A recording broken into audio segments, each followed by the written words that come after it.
नमस्कार। दोपहर 12 बजे के समाचारों में आपका स्वागत है। मैं हूं विजय श्रीवास्तव और समाचारों में सबसे पहले बात होगी हेडलाइंस की।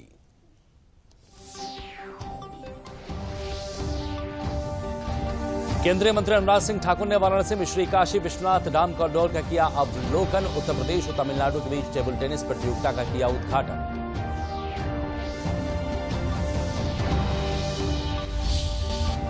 संसद के शीतकालीन सत्र का दूसरा सप्ताह आज से हुआ शुरू। लोकसभा में एंटी मैरिटाइम पायरेसी बिल 2019 और राज्यसभा में ऊर्जा संरक्षण संशोधन विधेयक 2022 पर होगी चर्चा।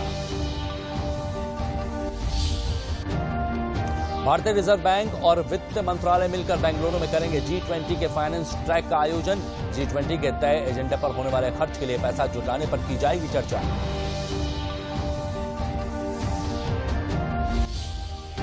केंद्रीय मंत्री मनसुख मांडविया ने वाराणसी में प्रधानमंत्री जन औषधि केंद्र का किया निरीक्षण। कहा, मरीजों को सस्ती और बेहतर दवाएं उपलब्ध कराने के लिए दी जाएंगी और भी सुविधाएं।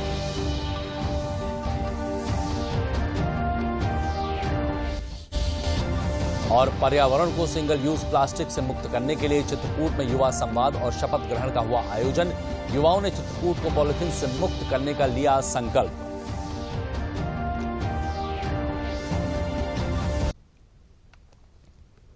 केंद्रीय सूचना और प्रसारण मंत्री अनुराग सिंह ठाकुर काशी तमिल संगमम के आयोजन में भाग लेने के लिए 2 दिवसीय वाराणसी के दौरे पर हैं।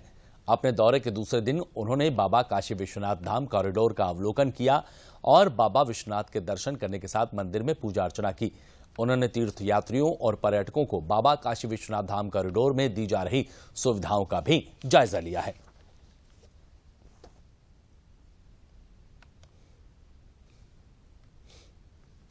इन सबके बीच केंद्रीय खेल मंत्री अनुराग सिंह ठाकुर ने वाराणसी के अपने दौरे के दूसरे दिन आज काशी तमिल संगमम के आयोजन के तहत उत्तर प्रदेश और तमिलनाडु के खिलाड़ियों के बीच आयोजित हो रही टेबल टेनिस स्पर्धा का उद्घाटन किया। उन्होंने अपने संबोधन में कहा कि प्रधानमंत्री नरेंद्र मोदी ने काशी और तमिलनाडु के बीच सदियों पुराने ऐतिहासिक, सांस्कृतिक और आध्यात्मिक संबंध को पुनर्जीवित किया है। उन्होंने कहा कि इस आयोजन से दोनों राज्यों के बीच सामंजस्य बनने के साथ ही सांस्कृतिक और खेल कूद संबंधी एकरूपता और सहयोग की प्राचीन परंपरा को मजबूती मिल रही है। उन्होंने कहा कि दोनों राज्यों के खिलाड़ियों ने एक दूसरे का स्वागत किया है और उनके बीच बेहतर खेल भावना को इससे बढ़ावा मिल रहा है।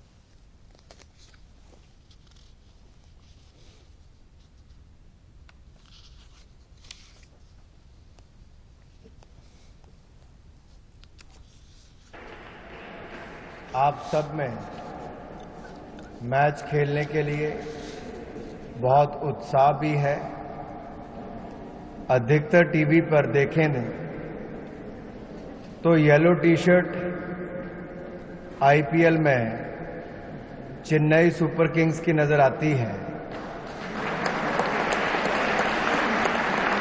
लेकिन यहां पर यूपी की टीम, यूपी के खिलाड़ी येलो कलर को सपोर्ट कर रहे हैं। इससे पता चलता है कि काशी तमिल संगमम में कैसे दोनों टीमों ने एक दूसरे राज्य के खिलाड़ियों का स्वागत भी किया है और भविष्य के लिए भी कला, साहित्य और अन्य क्षेत्रों में जैसे खेलकूद में भी काशी तमिल संगमम भविष्य में भी और भव्य होंगे।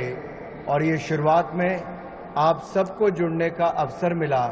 मैं आप सबको इसके लिए बहुत बहुत बधाई। मुख्यमंत्री योगी आदित्यनाथ ने कहा है कि प्रदेश के सभी हेल्थ एंड वेलनेस सेंटरों पर टेली कंसल्टेंसी यानी फोन से परामर्श और हेल्थ एटीएम की सुविधा दी जाएगी। इन सुविधाओं से हेल्थ एंड वेलनेस सेंटरों पर मरीजों की 60 प्रकार की निःशुल्क जांच हो सकेगी। मुख्यमंत्री ने कहा कि इस सुविधा के चलते छोटे से छोटे गांवों में वेलनेस सेंटर पर बैठे मरीजों को बड़े शहरों के विशेषज्ञों से सलाह मिल सकेगी। वाराणसी में स्वास्थ्य विभाग के द्वारा यूनिवर्सल हेल्थ कवरेज डे पर आयोजित कार्यक्रम के दौरान मुख्यमंत्री ने सिगरा स्थित अंतर्राष्ट्रीय कन्वेंशन सेंटर रुद्राक्ष में समारोह को संबोधित किया। मुख्यमंत्री ने कहा कि उत्तर प्रदेश में 14,500 से अधिक हेल्थ एंड वेलनेस सेंटर सफलतापूर्वक संचालित हो रहे हैं और 11,000 से अधिक कम्युनिटी हेल्थ अफसर कार्य कर रहे हैं। उन्होंने कहा, पिछले 8 वर्षों में देश के अंदर हेल्थ सेक्टर में जो कार्य हुए हैं वो अकल्पनीय है। उन्होंने कहा, उन्नत स्वास्थ्य सेवाओं का विस्तार डबल इंजन की भाजपा सरकार का ध्येय है। सरकार हर मेडिकल कॉलेज के साथ एक नर्सिंग कॉलेज को जोड़ने का कार्य कर रही है। इस अवसर पर केंद्रीय स्वास्थ्य मंत्री मनसुख मांडविया भी उपस्थित रहे।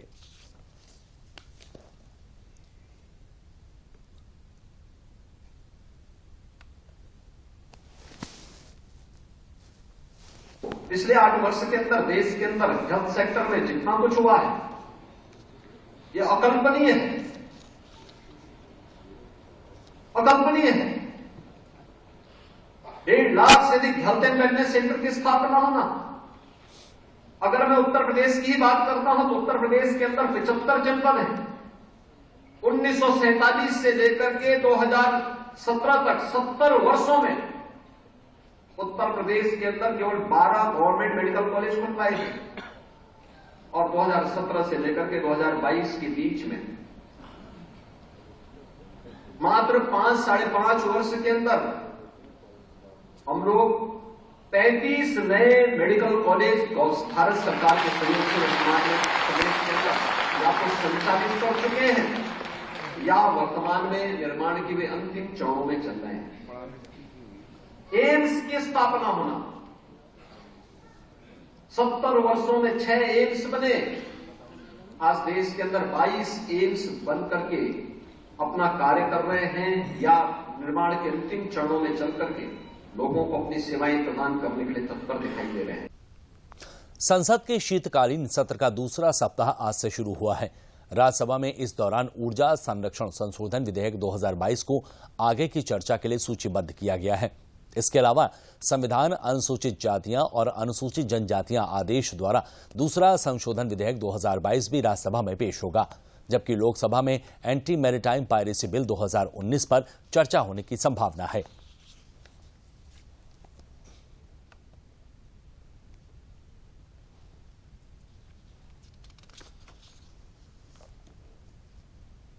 लोकसभा में वित्त मंत्री निर्मला सीतारमण ने राज्यों को केंद्र द्वारा दी जाने वाली राशि के जारी होने के बारे में नियमों की जानकारी एक सवाल के जवाब में दी है। उन्होंने कहा है कि केंद्र द्वारा राज्यों को धनराशि जारी करने की पूरी तैयारी है और जैसे ही राज्य सरकारें अपने राज्य के ऑडिटर जनरल से प्रमाणित करने के बाद अपनी मांगे प्रस्तुत करेंगी, उनको धनराशि जारी कर दी जाएगी। For June, that compensation which has to be paid, half of it has already been released and no more amount was available for me to release the rest half. But otherwise, there's nothing that is pending for me to give in the sense of all that has been collected has been disbursed. But the GST compensation has already been extended till 26 to pay for the loans which were taken back to back being provided to the states in 2020 when the collections were not at all there. And that has to be repaid only from the cess payment because it's a loan taken to pay compensation cess. And in order to pay for that repayment, that is, for that loan taken and for the interest, therefore, to service it, the extension for the period of 5 years, but for the borrowed amount, it has been extended till 26 already. Bharat को G20 की अध्यक्षता मिलने के बाद बेंगलुरु में 13 दिसंबर से finance track की शुरुआत होने जा रही है। G20 की इस बैठक का आयोजन वित्त मंत्रालय और भारतीय रिजर्व बैंक करेंगे। इस दौरान G20 के तय एजेंडे पर होने वाले खर्च के लिए पैसा जुटाने पर चर्चा भी की जाएगी।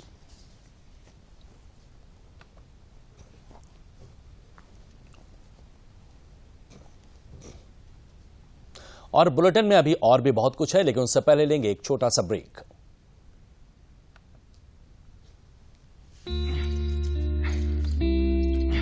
Got it. सोचिए, अगर असल जिंदगी में ऐसी हालत हो तो कितनी मुश्किलें होती हैं, लेकिन शुक्र है बैंकिंग के लिए नहीं। अगर आपकी उम्र 70 साल से अधिक हो या आप दिव्यांग हो तो बैंक आपको कुछ जरूरी बैंकिंग सुविधाएं घर बैठे बैठे दे सकता है। आरबीआई कहता है, जानकार बनिए, सतर्क रहिए।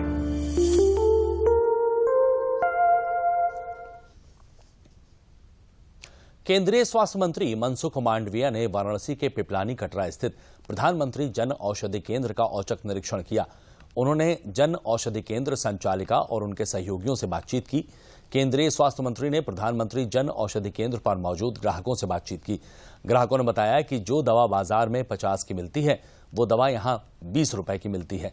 इससे उन्हें आर्थिक रूप से काफी मदद मिलती है। स्वास्थ्य मंत्री ने कहा कि मरीजों को सस्ती और बेहतर दवाएं उपलब्ध कराने के लिए प्रधानमंत्री जन औषधि केंद्र पर भविष्य में और भी सुविधाएं दी जाएंगी। आज मेरी वाराणसी की विजिट के दरमियान मैं जन औषधि केंद्र की मुलाकात पर आया हूँ, विजिट पर आया हूँ। मैंने जन औषधि के लाभार्थियों के साथ संवाद किया, जन औषधि केंद्र के संचालक के साथ बातचीत की और उन्होंने जो मुझे बताया उससे दिखता है कि जन औषधि केंद्र के ग्राहक बढ़ रहे हैं, पेशेंट बढ़ रहे हैं, लोग सस्ती दवा के लिए जन औषधि केंद्र पर आते हैं। यहाँ सस्ती भी मिलती है और दवा क्वालिटी भी मिलती है और इसलिए क्वालिटी और एफोर्डेबल मेडिसिन के लिए जन औषधि केंद्र देश में प्रसिद्धि पा रहे हैं। केंद्रीय स्वास्थ्य, परिवार कल्याण और रसायन और उर्वरक मंत्री डॉक्टर मनसुख मांडविया ने वाराणसी के रामनगर क्षेत्र में प्रधानमंत्री किसान समृद्धि केंद्र का दौरा किया। उन्होंने वहां मौजूद किसानों से उर्वरक, प्रधानमंत्री किसान समृद्धि केंद्र और कृषि को समृद्ध बनाने जैसे विषयों पर बातचीत की। डॉक्टर मनसुख मांडविया ने कहा कि किसानों की आय दोगुनी होनी चाहिए। किसान की आय दोगुनी होने के लिए उसे अच्छी खाद मिलनी चाहिए, उसको अच्छा भाव मिलना चाहिए, अच्छी तकनीक की जानकारी होनी चाहिए, खेती के उपयोग में आने वाली मशीनों की जानकारी होनी चाहिए और समय समय पर मिट्टी का परीक्षण होना चाहिए ताकि अगर मिट्टी में कोई बीमारी है तो उसका इलाज किया जा सके। इन सभी उपायों को अपनाने से किसान की आय दोगुनी हो सकती है। इसी लक्ष्य की प्राप्ति हेतु प्रधानमंत्री किसान समृद्धि केंद्र बनाए गए हैं, जो किसानों की आय को दुगना करने में मील का पत्थर साबित होंगे।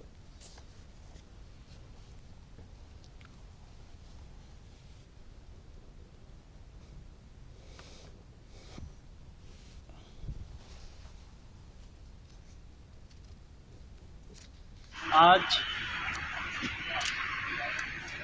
रामनगर के हमारे किसान समृद्धि केंद्र की मेरी विजिट के दरमियान किसानों से संवाद हुआ और किसानों ने बताया कि नैनो यूरिया हमारी फसल के लिए बहुत उपयोगी है। किसान ने स्वयं ने जिन्होंने उसका उपयोग किया है, उन्होंने कहा कि नैनो यूरिया का इस्तेमाल करने से हमारा पैसा भी बचता है, हमारी सॉइल मिट्टी भी बचती है और सुविधा भी रहती है। एक बैग यूरिया एक बोतल में समाविष्ट हो जाता है, यानी कि एक बोतल नैनो यूरिया बराबर एक बैग यूरिया। तो किसानों को अपने खेत तक ले जाने में भी सुविधा होती है, फसल भी अच्छी निकलती है, दाम भी कम रखते हैं, मिट्टी का भी संरक्षण होता है। इस दृष्टि से नैनो यूरिया का प्रचलन दिन प्रतिदिन सारे देश में बढ़ रहा है। आज कृषि समृद्धि केंद्र पर, किसान समृद्धि केंद्र पर किसानों ने जो मुझे बताया, उससे मुझे बहुत खुशी हो रही है और आने वाले दिनों में किसान नैनो यूरिया का उपयोग करके अपने ज़्यादा दाम कमाए और प्रधानमंत्री जी का किसान की आय डबल करने का जो स्वप्न है, उसको साकार करने में सहयोग भी मिलेगा। और किसानों से जुड़ी इस खबर पर और जानकारी के लिए चलते हैं वाराणसी अपने संवाददाता दीपक ज्योति त्रिपाठी के पास। दीपक, केंद्रीय मंत्री डॉक्टर मनसुख मांडविया ने प्रधानमंत्री नरेंद्र मोदी की मंशा के अनुरूप किसानों की आय दोगुनी करने के लिए किसानों से संवाद किया है। इस संवाद के दौरान उन्होंने किसानों से किन मुद्दों पर चर्चा की है? देखिए, किसानों से मंत्री जी ने जिन मुद्दों पर चर्चा की है, उसमें मेन चीज है उर्वरक और तकनीकी। ये सारी सुविधाएं प्रधानमंत्री किसान समृद्धि केंद्र पर आपको मुफ्त सुलभ होगी, जिसमें आपके जो फर्टिलाइजर हैं, जहां तक यूरिया लोग यूज करते थे, तो दानेदार यूरिया यूज करने पर 70% यूरिया इनलैंड वाटर में जाकर के पानी को प्रदूषित करता था। उसके विकल्प के तौर पर नैनो यूरिया बनाया है, जो एक बोतल यूरिया डालने पर एक बैग यूरिया के बराबर पावर मिलता है और हमारा पर्यावरण, मिट्टी और इनलैंड वाटर सेफ होता है। तो मंत्री जी ने पूरा फोकस किया है कि किसानों की आय इससे 10% ज्यादा हो जाती है इस नैनो यूरिया से। नैनो DAVP भी जल्द आने वाला है, जिससे कि मिट्टी और आपका जल दोनों सुरक्षित रहेगा। इसी के साथ साथ प्रधानमंत्री किसान समृद्धि केंद्र पर किसान अपनी मिट्टी, पानी सब कुछ चेक करा सकते हैं और उसी के अनुरूप वो खेती कर सकते हैं। यहाँ पर सिर्फ किसानों की आय ही नहीं बढ़ाना है, हमें किसानों के खेत को भी बचाना है और जल को भी बचाना है, जो लैंड वाटर है। मंत्री जी की मंशा ऐसी है, प्रधानमंत्री के मंशा के अनुरूप स्वच्छता, पर्यावरण, जल स्वच्छता के साथ साथ किसान जी बिल्कुल। अच्छा दीपक, ये जो किसान समृद्धि केंद्र खोले गए हैं, ये क्या हफ्ते में 7 दिन और 24 जो है आवर्स काम करेंगे, यानी 24 घंटे काम करेंगे? ये 24 घंटे तो नहीं कहा जा सकता है, लेकिन दिन भर ये केंद्र खुले रहेंगे 7 दिन।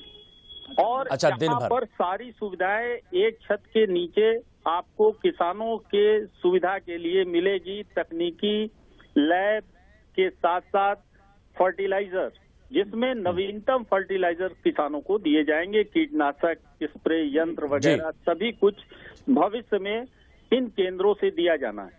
मतलब ये किसान समृद्धि केंद्र आने वाले समय में किसानों को और ज्यादा समृद्ध करेंगे और पूरी तरह से उनकी आय को दोगुना करेंगे। सरकार की ये जो योजना है ये कामयाब होती दिख रही है, क्यों जी दीपक?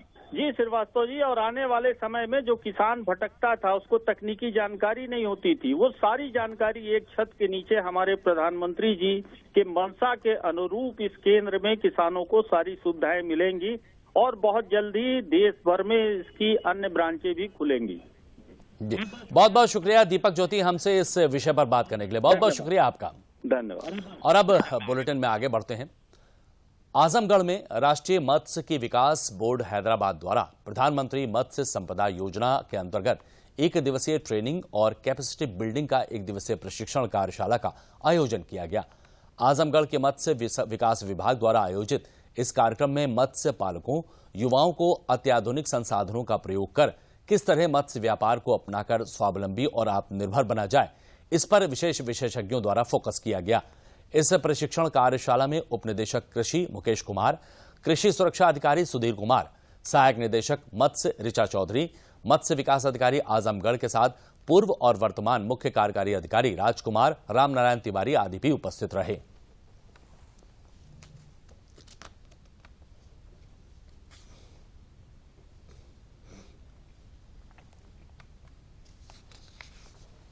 इस मंडल कार्यकारिणी ट्रेनिंग अफसरों को, क्योंकि मैं एक मत्स्य पालक हूं और आप लोगों ने जो जानकारियां दी हैं, इससे मत्स्य पालकों की जो आय है वो गुणोत्तर रूप में वृद्धि होगी और आपके इस जोश और उत्साह को हम लोग धारण किए हुए अपने कार्य को आगे बढ़ाएंगे ताकि हम लोग का विकास हो सके। आज 1 दिवसीय ट्रेनिंग कैपेसिटी बिल्डिंग कार्यक्रम का आयोजन किया गया। NFDB भारत सरकार एवं प्रधानमंत्री मत्स्य संपदा योजना अंतर्गत इस कार्यक्रम का संचालन किया गया, जिसमें विभिन्न रिसोर्स पर्सन के रूप में हमारे विद्वजन लोग उपस्थित रहे और आए हुए सभी किसानों और मत्स्य पालकों का स्वागत किया गया और उन्हें योजनाओं के बारे में विभिन्न जानकारियां दी गई, जिसके तहत जो है कार्यक्रम संपन्न किया। चित्रकूट के संपूर्ण परिक्षेत्र को पॉलीथीन मुक्त बनाने के लिए कामतानाथ मंदिर के प्रमुख संत मदन गोपाल दास की अध्यक्षता में अखिल भारतीय पर्यावरण संरक्षण अभियान संगठन द्वारा चित्रकूट में मंदाकिनी तट पर युवाओं से संवाद और शपथ ग्रहण कार्यक्रम का आयोजन किया गया। कार्यक्रम में पर्यावरण के क्षेत्र में काम करने वाले सामाजिक कार्यकर्ता तथा समाज सेवियों ने युवाओं से पर्यावरण को संरक्षित करने और प्रकृति को प्रदूषित करने वाली अपनी जीवन शैली को बदलने के लिए प्रेरित किया। बड़ी संख्या में मौजूद युवाओं ने पर्यावरण संरक्षण के लिए सिंगल यूज प्लास्टिक का उपयोग न करने के साथ ही अपने घर को पॉलीथीन प्रयोग से मुक्त घर बनाने की अपील और शपथ ली है।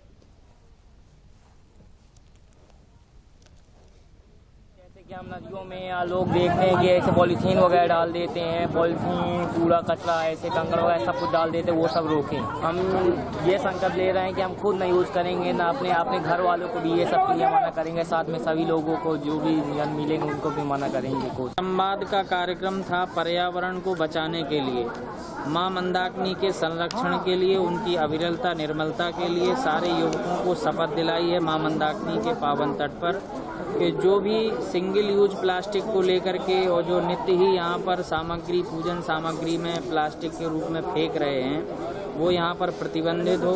आसपास के घाटों पर जो दुकानें लगी हैं वो सामग्री दे रहे हैं पॉलीथीन में, तो वो भी प्रतिबंधित हो। तो इसमें यहाँ पर नगर प्रशासन के भी लोग थे, यहाँ पर उपस्थित थे, जनप्रतिनिधि भी थे और युवाओं को बुलाया था। अगर युवाओं के अंदर क्रांति आ जाएगी तो निश्चित रूप से यहाँ पर ये प्रदूषण फैलना बंद हो जाएगा। आज सभी युवाओं को एक ये सीख दी है कि वास्तव में प्रकृति से हमें जुड़े रहना, हमारे जल और पर्यावरण को सुरक्षित बनाए रखते हुए हमें अपने जीवन को सफल बनाना है। जिस प्रकार से जल, जमीन, जंगल, जानवर आज हमारे लिए बहुत महत्वपूर्ण है, उसी को लेकर आज हमारे यहाँ पर मंदाकिनी के किनारे पे सभी को शपथ ग्रहण कराया गया और सभी को ये संदेश दिया गया युवाओं के बीच कि ज़्यादा से ज़्यादा गांव, शहर, बस्ती में इतना संकल्प लेकर जाएं और इसको प्रसारित करें कि हर युवा, हर नागरिक को पर्यावरण के प्रति सजग रहे। लखनऊ में डॉक्टर अंबेडकर राष्ट्रीय एकता मंच का स्थापना दिवस संपन्न हुआ। इस दौरान बाबा साहेब को पुष्पांजलि अर्पित की गई। वक्ताओं ने इस मौके पर कहा कि देश में आपसी भाईचारा और सामाजिक समरसता से ही प्रगति और विकास हो सकता है। उन्होंने कहा इसी उद्देश्य को लेकर राष्ट्रीय एकता मंच लगातार काम कर रहा है।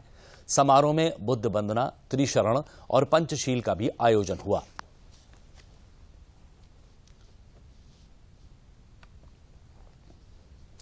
मेरठ के कैलाश प्रकाश स्पोर्ट्स स्टेडियम को भारत सरकार की खेलो इंडिया योजना के तहत खेलों को बढ़ावा देने के लिए 5 करोड़ 39 लाख से ज्यादा की कीमत से तैयार हुए सिंथेटिक हॉकी स्टेडियम यानी एस्ट्रो टर्फ की सौगात मिल गई है। इस हॉकी मैदान पर पहली बार 3 दिवसीय सीबीएसई नॉर्थ जोन हॉकी प्रतियोगिता का आयोजन किया गया, जिसके अंतिम दिन सांसद राजेंद्र अग्रवाल ने विजेता टीमों को पुरस्कार देकर सम्मानित किया। CBSE north zone hockey under 19 के बालक और बालिका वर्ग में श्रीराम विद्या मंदिर हरिद्वार की टीम ने चैंपियनशिप पर कब्जा किया। चैंपियनशिप में डीएवी पब्लिक स्कूल के खिलाड़ियों ने बालक वर्ग में दूसरा स्थान हासिल किया। डीएवी पब्लिक स्कूल के तत्वावधान में आयोजित 3 दिवसीय चैंपियनशिप के अंतिम दिन सेमीफाइनल और फाइनल मुकाबले में कैलाश प्रकाश स्पोर्ट्स स्टेडियम और करण पब्लिक स्कूल में खेले गए मुकाबले कैलाश प्रकाश स्पोर्ट्स स्टेडियम में आयोजित इस समापन समारोह में मुख्य अतिथि सांसद राजेंद्र अग्रवाल रहे।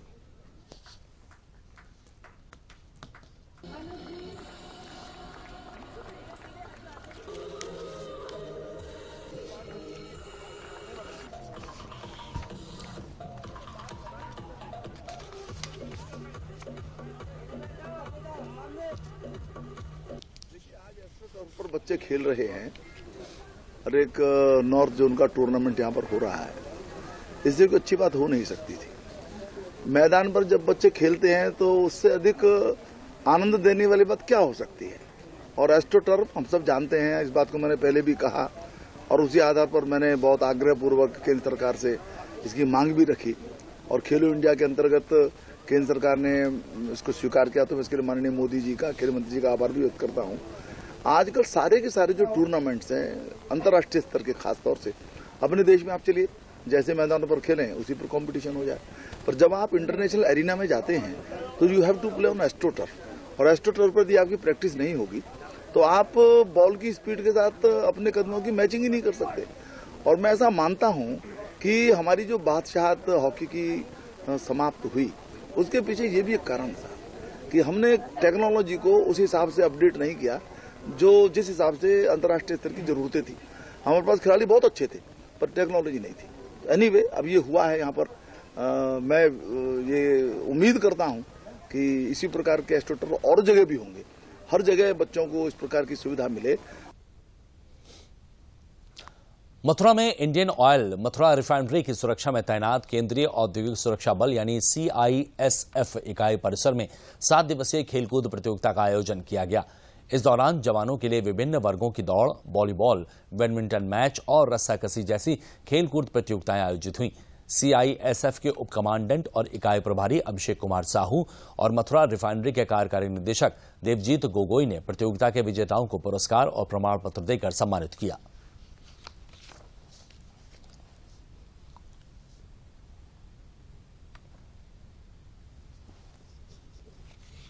अत्यंत हर्ष एवं गर्व है कि CISF इकाई IOC मथुरा में वार्षिक एथलेटिक और एवं खेलकूद प्रतियोगिता का आयोजन किया गया था, जिसका आयोजन 27 नवंबर से लेकर 3 दिसंबर तक पूरे सप्ताह कराया गया और विभिन्न इसमें एथलेटिक एवं खेलकूद की प्रतियोगिताएं हमारे जवानों बल सदस्यों के लिए कराई गई।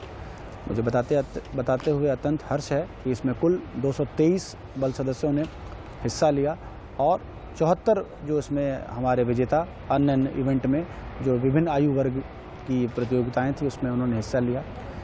साथ ही साथ हमारी जो आधी आबादी है महिलाएं, उन्होंने भी इसमें बढ़ चढ़ करके हिस्सा लिया और किसी भी तरह से उन्होंने अपने आप को कमतर नहीं दिखाया। उन्होंने साबित किया कि वो किसी भी तरह से पुरुषों के बराबर हैं एवं कई जगहों पे उनकी परफॉर्मेंस मेंस से अच्छी रही। सहारनपुर के सुदूर ग्रामीण क्षेत्र में हाई स्पीड इंटरनेट सेवा देने के उद्देश्य से सहारनपुर के मंडलायुक्त M लोकेश द्वारा शिवालिक मोहंड फॉरेस्ट रेंज और शाकुंभरी देवी सिद्धपीठ क्षेत्र में निःशुल्क वाईफाई प्रधानमंत्री वाणी योजना का वर्चुअल उद्घाटन किया गया। प्रधानमंत्री मोदी के मंत्रिमंडल द्वारा 2020 में देश में सस्ती दर पर हाई स्पीड इंटरनेट सेवाओं को जो मंजूरी दी गई थी, उसके विस्तार के क्रम में सहारनपुर जिला मुख्यालय से 45 किलोमीटर दूर इस योजना की शुरुआत की गई। प्रधानमंत्री वाणी योजना से सहारनपुर के आम नागरिक और फॉरेस्ट डिपार्टमेंट के कर्मी अब 5G स्पीड के साथ हाई स्पीड इंटरनेट का लाभ ले सकेंगे। विशेष बात यह रहेगी कि जो भी उपभोक्ता यहां वाईफाई का प्रयोग करेगा उसका पूरी फोन डिटेल सर्वर में एक्सेस हो जाएगी, जिससे फॉरेस्ट क्षेत्र में अराजक तत्वों की गतिविधियों पर भी नजर रखी जा सकेगी।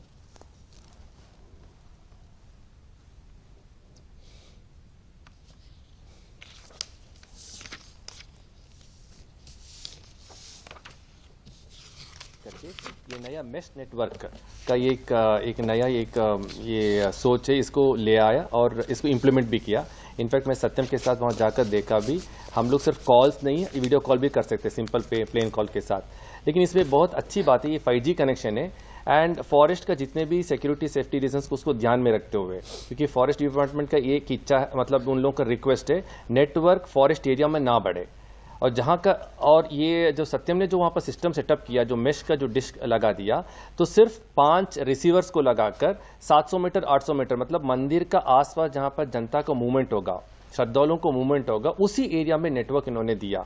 अगर हम टावर लगाते हैं किसी एजेंट कंपनी के माध्यम से टावर, तो पूरा एरिया में नेटवर्क आ जाता है, जो फॉरेस्ट वालों के लिए उचित नहीं है। जो सत्यम जो एंटरप्रेन्योर है CQ कंपनी का, उन्होंने जो सिस्टम बना दिया, जितना एरिया में हम लोगों को नेटवर्क चाहिए होगा, जहाँ जहाँ पब्लिक होगा, जहाँ जहाँ दुकानें लगती है, तो उसी एरिया में उन्होंने नेटवर्क दिया। ये बहुत अच्छी एक हम लोगों के लिए एक लाभदायक विषय है। तो ये जो PM वाणी कॉन्सेप्ट है, उसमें 2 चीजें हैं, एक PDOA है जो एग्रीगेटर है और PDO होता है ऑफिसेस।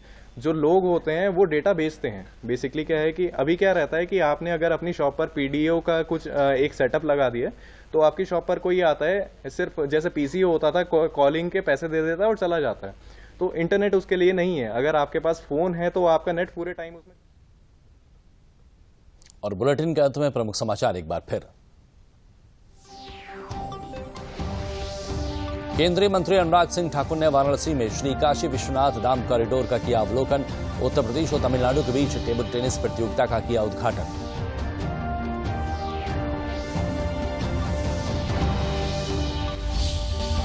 संसद के शीतकालीन सत्र का दूसरा सप्ताह आज से हुआ शुरू। लोकसभा में एंटी मैरिटाइम पॉलिसी बिल 2019 और राज्यसभा में ऊर्जा संरक्षण संशोधन विधेयक 2022 पर होगी चर्चा। भारतीय रिजर्व बैंक और वित्त मंत्रालय बेंगलुरु में करेंगे G20 के फाइनेंस ट्रैक का आयोजन। G20 के तय एजेंडा पर होने वाले खर्च के लिए पैसा जुटाने पर की जाएगी चर्चा।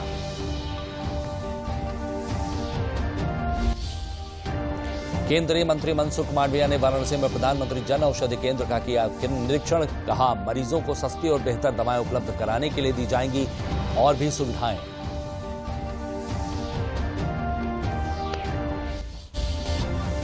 और पर्यावरण को सिंगल यूज प्लास्टिक से मुक्त करने के लिए चित्रकूट में युवा संवाद और शपथ ग्रहण का हुआ आयोजन।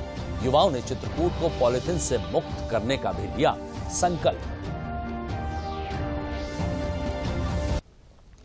तो 12 बजे के बुलेटिन में फिलहाल इतना ही। दीजिए इजाजत। नमस्कार।